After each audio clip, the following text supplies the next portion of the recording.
Hər vaxtınız xeyir müəllimlər. 12-ci mövzu olan elektrik ütüsünün quruluşu və iş prinsipidir mövzumuz. Deməli gəlirik dərsimizin izahına.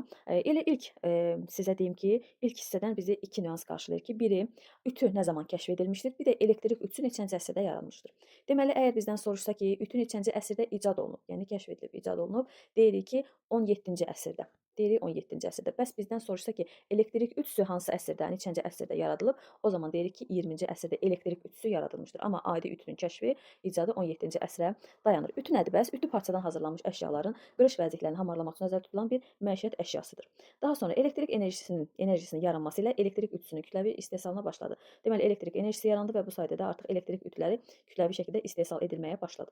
Və daha sonra rəqəmsal texnologiyaların inkişafı ilə ütü adi qızdırıcı belə deyək, cihazdan fərqlənərək o daxilində elektronika ilə doldurulmuş rəqəmsal aparata çevrildi. Hansı ki, rəqəmsal texnologiyaların inkişafı ilə artıq o rəqəmsal aparata çevrildi. Sonra elektrik ütüsünün hissələri var. Elektrik ütüsü 14 hissədən ibarətdir. Dəstəkdir, su püskürdəndir, su tökmək üçün nəzərdə tutulmuş qabdır, sonra yəni qabıdır. Sonra buxar fasiləsi verilməsini tənzimləyən linkdir. Əlavə buxar vermək üçün düymədir, dəstəkdir, ütünün altıdır. Sonra qulpdur, yəni temperatur tənzimləyən qulpdur. Şnuru qorumaq üçün nəzərdə tutan borucuqdur, siqnal lampasıdır. Və bunlar yəni 14 hissədən ibarətdir. Burada hissələrinə baxarsınız və hissələrinə baxarkən şəkil üzərində baxmağı unutmayın. Bir çoxu indi bizə məlumdur, biz xanımlara məlumdur. İndi hansı ki, biraz sizə qaranlıq qalır, o hissələrə baxıb yadda saxlayarsınız əzbər formada. Deməli, əsas 14 hissədən ibarətdir ütü. Sonra şəkil 2-də müəllimlər ütünün prinsipial sxemi qeyd olunub. Şəkil 2-də ütünün prinsipial sxemi çəkilmişdir. Biz bilirik ki, sxemlər neçə cürdür? 2 cürdür. Prinsipial və montajlı. Burada isə onun prinsipial sxemi göstərilir. Prinsipial sxemdə ütünün müəllimlər 4 hissəsi qeyd olunub. Deməli, hansılardır? Birinci, onun qızdırıcı elementidir. 1. Baxın, 1 ilə göstərilən onun qızdırıcı elementidir. Bu hissə onun qızdırıcı elementidir. 2. Temperatur tənzimləyicisidir.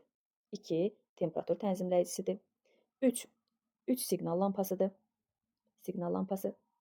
Baxın, buradadır. Və 4 isə artıq elektrik çəngəlidir. 4-də isə elektrik çəngəli yerləşir. Deməli, 4 hissədən ibarət oldu. Hissələrinə də baxın ki, hansı hissədə yerləşir. Deməli, dedik, qızdırıcı element, temperatur tənzimləyicisi, sonra siqnal lampası və elektrik çəngəlindən ibarətdir. Sonra ütünün iş prinsipi belədir. Deyir, onun çox sadə bir iş prinsipi var. Hansı ki, elektrik cəryanı qızdırıcı elementdən keçir və bu zaman ayrılan istilik enerjisi hesabına ütü qızır və üzərinə düşən funksiyanı yerinə yetirir. Bu, bundan əvvəl keçdiyimiz çaydan mövzusundakı kimidir. Orada da deyirik ki, qızdırıcı elementdən istilik keçir və suya istilik keçirmə xassəsi hesabına artıq su orada qızmağa başlayır. Daha sonra burada nə var? Deyək ki, ütüdə qızdırıcı element qismində boru şəklində olan xüsusi gövdəyə geydirilmiş spiraldan istifadə olunur. Deməli, qızdırıcı element qismində boru şəklində olan xüsusi gövdəyə geydirilmiş spiraldan istifadə olunur. Deməli, ütünün qızdırıcı elementi nədir? Onun spiralıdır. Sonra içində spiral geydirilən boru yanmayan materialdan, keramika və metaldan hazırlanır. Deməli, içərisində spiral olan boru hansı ki, o hansı hissədən ibarətdir, daha doğrusu materialı nədir? Deyirik ki, o keramika və metaldan hazırlanır ki, yəni istiyə davamlı bir materialdan hazırlanır. Sonra burada başqa nə qaldı? Başqa heç bir şey. Daha sonra deyək ki, gərginlik spiralı ötürülür, spiral bərk qızır. Bu zaman istilik enerjisi ütünün əsas metal gövdəsinə ötürülür. Bu artıq belə deyək də bu hissənin davamı kimidir ki, yəni içində spiral qeydilən boru yanmayan materialdan və keramikadan və yaxud da metaldan hazırlanır. Gərginlik spirala ötürülür və spiral bərk qızır. Bu zamanda, yəni ayrılan istilik enerjisindən hesabına ütünün metal olan gövdəsinə ötürülür. Yəni onun metal olan gövdəsi artıq qızmağa başlayır. Temperatur tənzimləyicisi ütünün temperaturlarını lazımi dərəcədə tənzimləmək üçün nəzərdə tutulmuşdur və o qulpla idarə olunur.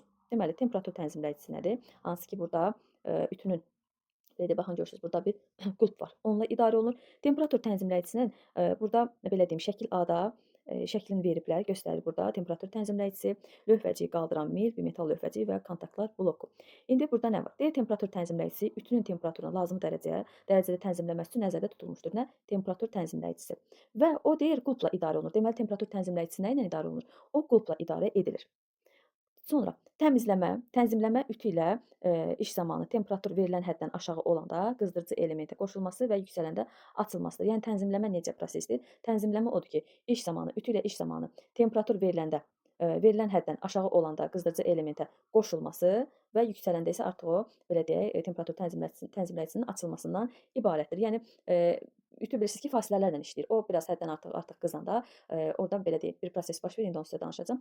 Artıq ütü soyuyur yavaş-yavaş. Həmin o, orada bir metal lövhə var. O düzəlir. Sonra artıq yenə isti olanda o qalxır və belə deyim də qızır, başlayır əyilməyə. İndi onu sizə danışacağam. Sonra Məişət ütülərinin bir çoxlarında quraşdırılan temperatur tənzimləyicisinin işinə, bir qədər ətraf salırıq, ətraflı nəzər salırıq.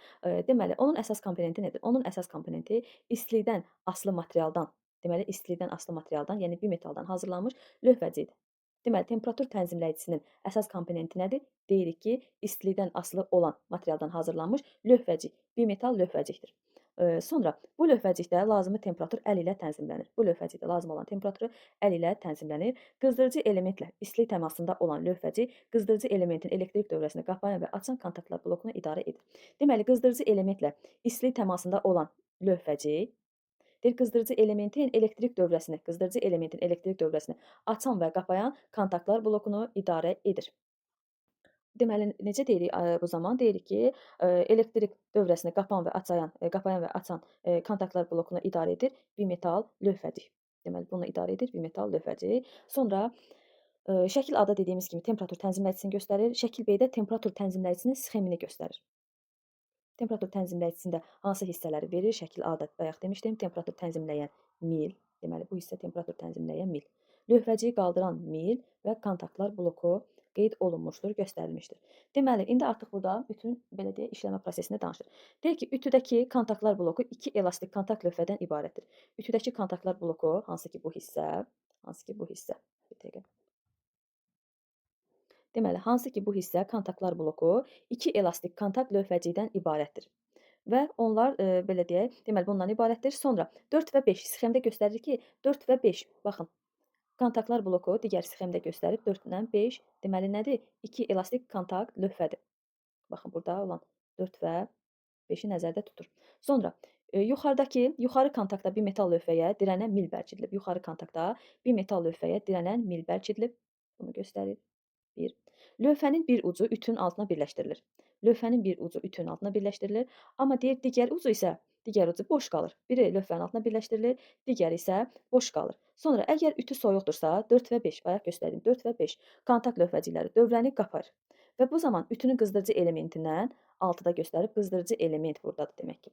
Qızdırıcı elementdən cəryan keçir. Deməli, deyir 4 və 5 kontakt lövhəcikləri dövrəni qapır və bu zaman, qapanan zaman qızdırıcı elementdən ütünün altın temperaturundan bir dəqiqə.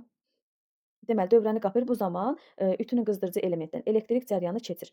Elektrik cəryanı keçir. Ütünün altın temperaturu lazım həddə çatdıqda bir metal lövhə yuxarı doğru qabarır. Deməli, bir metal lövhə artıq istiliyə, axı burada deyir, istilikdən asılı olaraq istiliyin təsiri nəticəsində o yuxarı doğru qabarır və bu zaman mil sıxılır və sıxılan mil öz növbəsində lövhəciyi qaldırır. Deməli, lövhəcik 4-dən göstərilib. Lövhəciyi qaldırır və nəticədə kontaktlar 4 və 5 aralanır, zəncir qırılır və qızdırıcı element dövrədən açılır və ütü soyuyur. Daha sonra ütü soyuduqdan sonra bir metal lövhə düzəlir, axı sıxılıb əyilmişdi. Yenidən o düzəlir. 4 və 5 kontaktları qapıyır, yəni yenidən artıq orada belə deyək, elektrik enerjisi keçir və deməli, dövrə yenidən artıq qızmağa başlayır, yəni dövrə qoşulur və ütü yenidən artıq qızır. Bu şəkillərə baxsaq. Dedi ki, bir nədir? Deməli, bir də hansı ki temperatur tənzimləyicisinin sxeminə baxan zaman, bir də göstərir bir metal lövhəni. Deməli, bir nədir? Bir metal lövhədir. 4 və 5. 4 və 5 isə 2 elastik kontakt lövhəcikdir.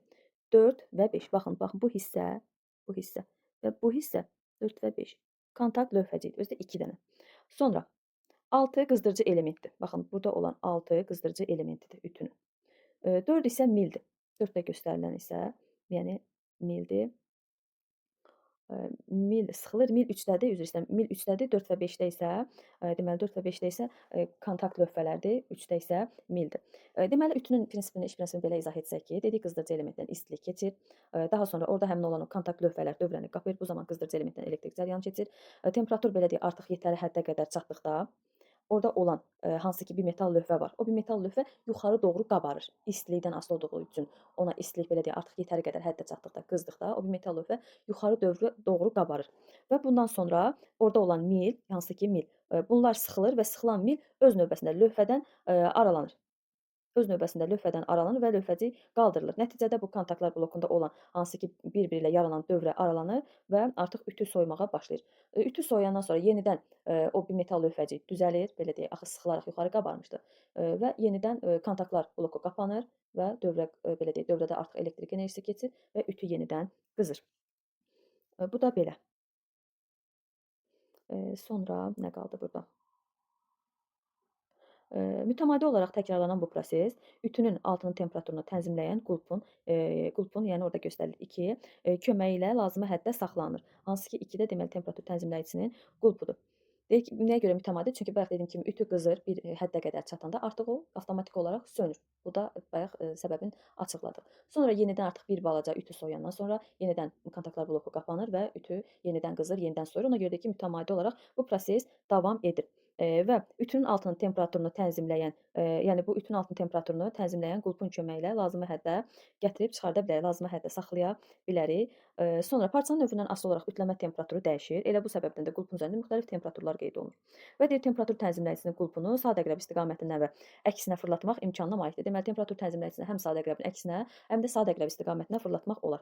Deyir nəticədə bir metal lövhə və bir metal və kontakt lövhələr arasında ara məsafəsi dəyişir.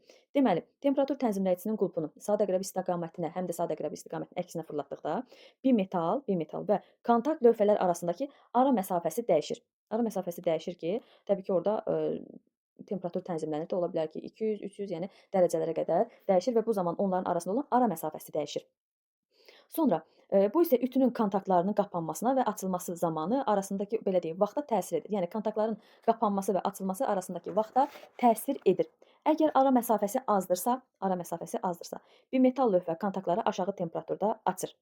Yox, əksinə, böyükdürsə, ütünün altı daha yüksək temperatura qədər qızır. Deyək ki, ara məsafəsi azdırsa, bir metal lövhə kontaktları aşağı temperaturda açır. Yəni, tutaq ki, çeviririk sadə əqrəbi istiqamətində. Azca çevirdikdə ara məsafəsi nə olur? Az olur. Sanki qulp belə deyək, qulpu az qədər fırlatdıq. Orada ara məsafəsi azdır. Yəni, o temperatur tənzimləyicisi çox fırlamayıb. Məsafəsi azdır və bu aşağı temperaturda açılır.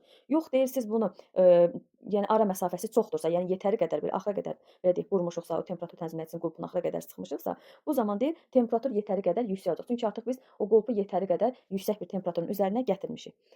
Sonra bu deyir, bu zaman bir çox ütülərdə siqnal lampası var. Hansı ki, bu nə işə yarayır? O deyir ki, qızdırıcı element şəbəkəyə qoşulanda yanır. Qızdırıcı element artıq ütüdə qızdırıcı elementə qoşulduqda, şəbəkəyə qoşulduqda yanır. Açılanda isə sönür. Yəni, belə deyək, həmin o kontakt lövhələr birləşən zaman yanır. Hansı ki, orada olan elektrik dövrəsi şəbəkə ayrılan zaman isə artıq dövrə açılmış sayılır. Yəni sönən zaman isə artıq orada elektrik enerjisi olmur da, yəni dövrə açıq olur. Sonra verilən temperatur nə qədər aşağıdırsa, yəni orada nə qədər aşağı temperaturda ütülənirsə, siqnal lampasının yanıb sönməsi zamanı arasındakı məsafə bir o qədər çox olacaq. Bir daha deyirəm, verilən temperatur nə qədər aşağıdırsa, yəni ütü tutaq ki, ən aşağı temperaturdadır. Bu zaman siqnal lampası var. O siqnal lampasının yanıb sönməsi arasındakı fasilə bir o qədər çox olacaq. Bu nə deməkdir? Yəni ütü isti olan zaman o siqnal lampası tez-tez yanıb sönür. Amma ütü soyuq olan zaman siqnal lampası çox gec yanır və sönür. Bu da onu demək istəyir ki, temperatur nə qədər aşağı olsa, bu yanıb sönmə arasındakı fasiləsi bir o qədər çox olur. Çox olur sizi çaşdırmasın. Sadəcə deyir ki, yəni yanıb sönmə fasiləni deyir. Fasilə çox olur. Yanıb sönmə çox olmur. Fasilə çox olur. Belə müəllimlər, bu qədər. Dərsimiz bu qədərdir. Tərkib qaydalarını da özünüz oxuyarsınız. Dərsimiz yetər qədər uzundur. İstəmirəm sizin vaxtınızı çox alım.